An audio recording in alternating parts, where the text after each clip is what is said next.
wabarakatuh. Selamat pagi anak-anak ibu semuanya. Bagaimana kabarnya? Ibu harap kita semua dalam keadaan sehat ya, sehingga kita senantiasa lancar dalam mengikuti pembelajaran. Anak-anak ibu, ada dua materi penting yang akan ibu ajarkan pada pertemuan kali ini. Yang pertama adalah bagaimana cara mengkelompokkan makhluk hidup dengan makhluk tidak hidup. Dan yang kedua adalah kita akan mempelajari apa-apa saja ciri-ciri makhluk hidup. Oke, anak-anak ibu tetap semangat ya.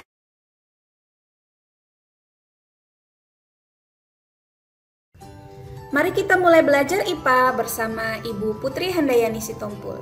Saran ibu, sebelum kalian mulai belajar, alangkah lebih baik kamu mempersiapkan diri seperti sarapan pagi dan membaca bab 2 yang ada di buku paket terlebih dahulu. Tujuannya adalah supaya kamu dapat memahami materi pelajaran yang telah ibu sajikan dengan mudah. Di bab 2 kali ini kita akan mempelajari klasifikasi makhluk hidup. Yang pertama, kita akan mempelajari ciri-ciri benda di lingkungan sekitar kita terlebih dahulu. Nah, di sini ada gambar. Gambar ini adalah gambar makhluk hidup yang ada di sekitar kita. Manusia, hewan, dan tumbuhan merupakan kelompok makhluk atau benda hidup. Makhluk hidup menunjukkan adanya ciri-ciri kehidupan antara lain bergerak, bernapas, tumbuh dan berkembang, berkembang biak, memerlukan nutrisi, peka terhadap rangsang, dan menyesuaikan diri. Nah, ini ada benda yang bukan hidup atau benda tidak hidup. Sepeda, kursi, sepatu, dan lain-lain merupakan kelompok makhluk atau benda tidak hidup.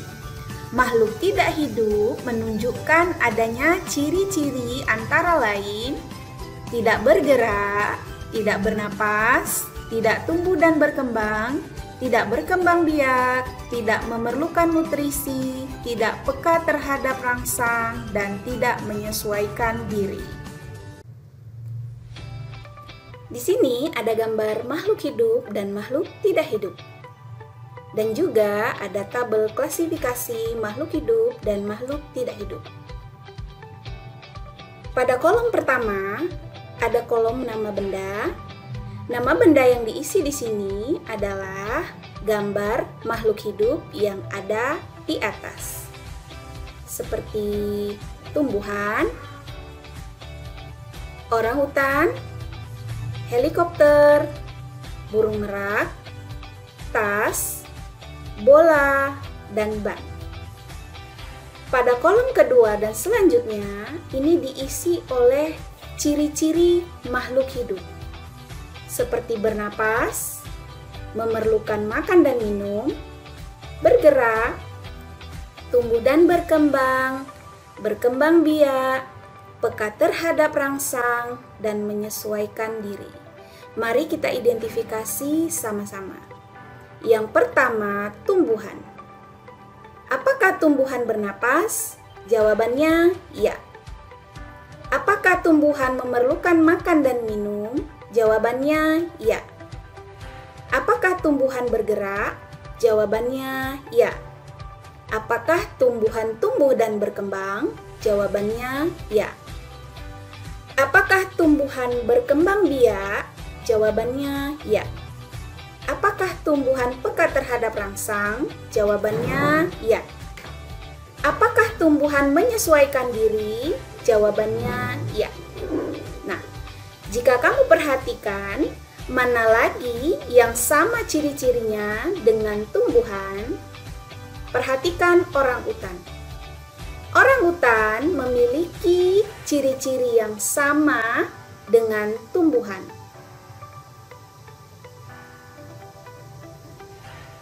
Apalagi yang sama dengan ciri-ciri tumbuhan dan orangutan? Bisa kamu lihat burung merak.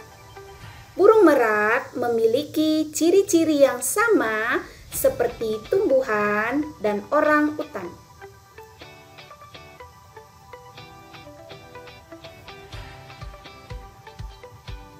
Coba kamu perhatikan helikopter.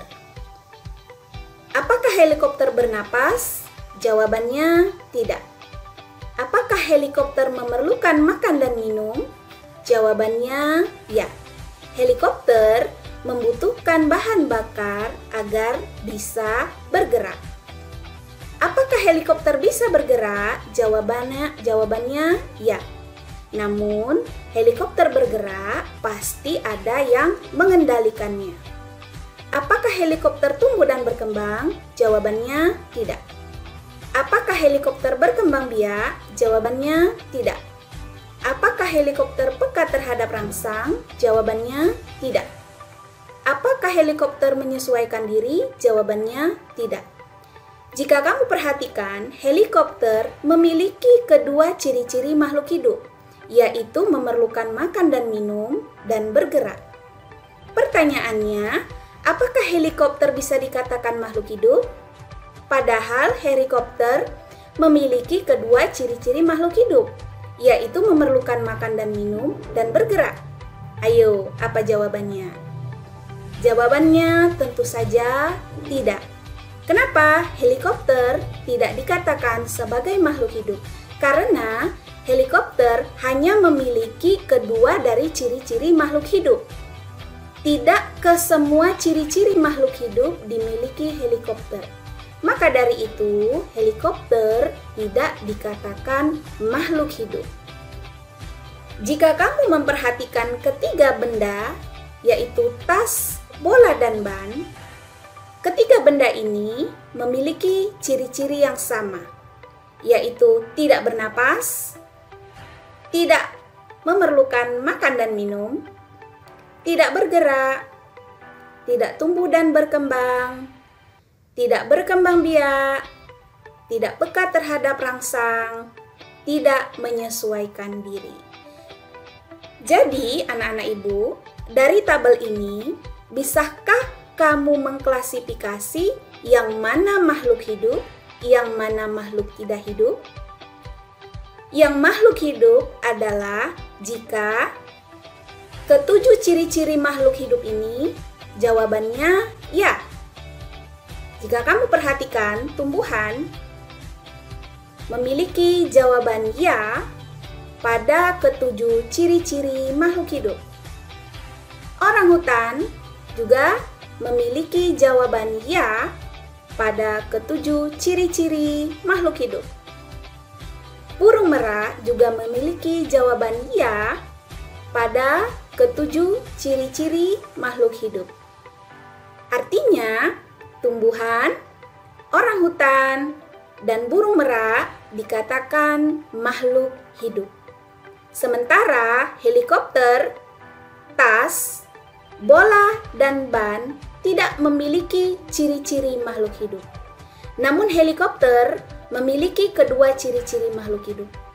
Tetapi helikopter tidak dikatakan makhluk hidup. Kenapa? Karena hanya memiliki kedua ciri-ciri makhluk hidup. Ibu harap bisa dipahami ya. Catatan.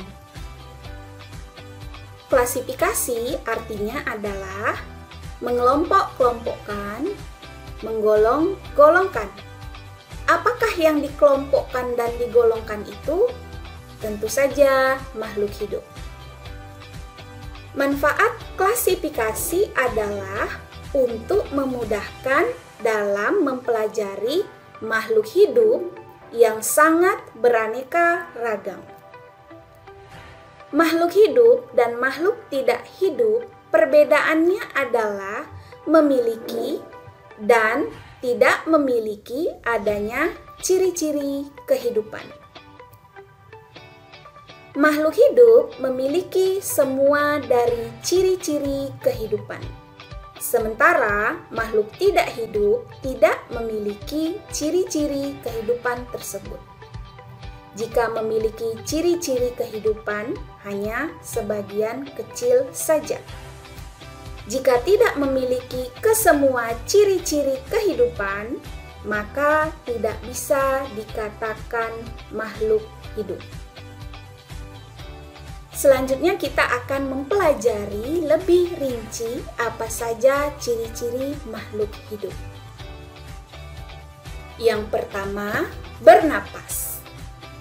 Setiap saat kamu bernapas, yaitu menghirup udara yang diantaranya mengandung oksigen atau O2 dan mengeluarkan udara dengan kandungan karbon dioksida atau CO2. Kamu dapat merasakan kebutuhan bernapas dengan cara menahan untuk tidak menghirup udara selama beberapa saat. Tentunya kamu akan merasakan sesak sebagai tanda kekurangan oksigen. Kedua, memerlukan makanan dan minuman. Untuk beraktivitas, setiap makhluk hidup memerlukan energi. Dari manakah energi tersebut diperoleh? Untuk memperoleh energi, makhluk hidup memerlukan makanan dan minuman. Seperti yang kamu lihat gambar di samping. Nah, ini ada makhluk hidup yang sedang makan, ya. Nah, di sini ada tumbuhan. Tumbuhan juga memerlukan makanan dan minuman. Apa sajakah itu? Yang pertama, air. Yang kedua, karbon dioksida. Dan yang terakhir adalah sinar matahari. Jadi dari ketiga makanan ini, tumbuhan akan mengelolanya menjadi oksigen. Nah, oksigen ini sangat dibutuhkan oleh makhluk hidup yang lainnya, seperti manusia dan hewan. Yang ketiga, bergerak. Kamu dapat berjalan, berlari, berenang, dan menggerakkan tangan. Itu merupakan ciri bergerak. Tubuhmu dapat melakukan aktivitas karena memiliki sistem gerak. Sistem gerak terdiri atas tulang, sendi, dan otot. Nah, jika kamu perhatikan di sini ada 3 jenis makhluk hidup yang sedang bergerak, yaitu manusia, burung yang sedang terbang, harimau, dan rusa yang sedang kejar-kejaran. Nah, di sini ada tumbuhan. Anak-anak ibu, tumbuhan juga bergerak ya. Jangan kamu pikir tumbuhan tidak bergerak. Nah, kalau kamu lihat gambar di sini, nah di sini ada pergerakan tumbuhan, yaitu pergerakan akarnya ke bawah dan pergerakan pertumbuhan batangnya ke atas. Yang keempat, tumbuh dan berkembang. Tumbuh adalah perubahan ukuran dan tidak akan dapat kembali ke ukuran semula. Berkembang adalah perubahan fungsi dari setiap organ menjadi lebih sempurna. Tumbuh dan berkembang adalah dua hal yang sangat berbeda. Bagaimana perbedaannya? Kamu lihat gambar di sebelah. Ini adalah gambar pertumbuhan manusia. Mulai dari balita, anak-anak, remaja, sampai dewasa.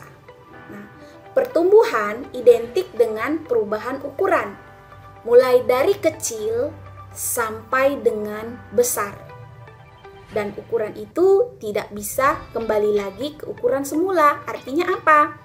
Jika seseorang sudah dewasa, tidak bisa kembali lagi ke anak-anak. Berkembang adalah perubahan fungsi dari setiap organ menjadi lebih sempurna. Yang kelima adalah berkembang biak atau reproduksi. Berkembang biak adalah kemampuan makhluk hidup untuk memperoleh keturunan. Nah, seperti gambar yang ada di samping, ini adalah manusia yang memperoleh keturunan, kanguru yang juga sudah memperoleh keturunan. Nah, di sini ada kuda laut yang sedang melahirkan anaknya, dan tumbuhan yang sedang menghasilkan buah. Jadi pada tumbuhan, keturunan mereka bisa berupa buah. Di dalam buah terdapat biji.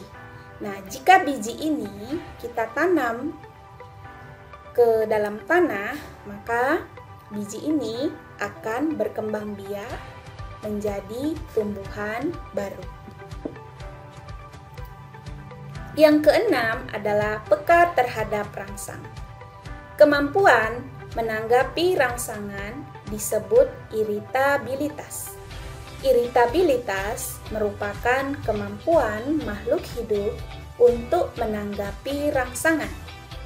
Hewan dan manusia dilengkapi dengan alat indera untuk menanggapi rangsangan. Tumbuhan juga mempunyai kepekaan terhadap rangsang yang menghasilkan gerak pada tumbuhan. Gambar di samping adalah seorang manusia yang sedang mengalami peka terhadap rangsangan pada cahaya yang sangat terang. Nah, pada gambar ini ada gambar kucing yang sedang peka terhadap rangsang. Biasanya posisi kucing seperti ini, dia sedang mengalami rasa ketakutan. Nah, gambar ini adalah gambar tumbuhan putri malu. Tumbuhan putri malu jika disentuh, maka dia akan menutup daunnya. Nah, begitu juga dengan tumbuhan yang satu ini, yang jika disentuh, dia akan menutup. Nah, jadi tumbuhan ini juga merespon rangsangan yang ada dari luar. Yang terakhir adalah menyesuaikan diri terhadap lingkungan. Kemampuan makhluk hidup untuk menyesuaikan diri dengan lingkungan disebut adaptasi. Jika kamu perhatikan pada gambar ini, di sini ada gambar bunglon yang sedang menyesuaikan dirinya terhadap lingkungan. Nah, ini juga ada gambar seekor cicak yang sedang menyesuaikan dirinya terhadap lingkungan. Nah, biasanya kalau cicak yang sedang memutuskan ekornya, berarti dia sudah merasa terancam dengan lingkungan. Jadi dia menyesuaikan dirinya dengan lingkungan supaya dia bisa selamat. Dan gambar yang ini adalah gambar pohon kaktus. Pohon kaktus adalah tumbuhan yang mampu hidup di cuaca yang sangat panas. Tumbuhan memiliki kemampuan untuk menyesuaikan dirinya terhadap lingkungan yang sangat panas dengan cara menyimpan banyak air yang ini adalah gambar pohon kaktus. Pohon kaktus adalah pohon yang mampu hidup di cuaca yang sangat panas. Bagaimana cara pohon kaktus mampu menyesuaikan dirinya terhadap cuaca yang sangat panas? Yaitu dengan cara menyimpan banyak air ke dalam tubuhnya. Sekian dulu Ibu sampaikan materi kali ini. Harapan Ibu kamu bisa memahaminya dengan baik. Jangan lupa untuk selalu mengulangi video pembelajaran ini dan membaca buku paket bab 2-nya berulang-ulang. Wassalamualaikum warahmatullahi wabarakatuh. Selamat pagi.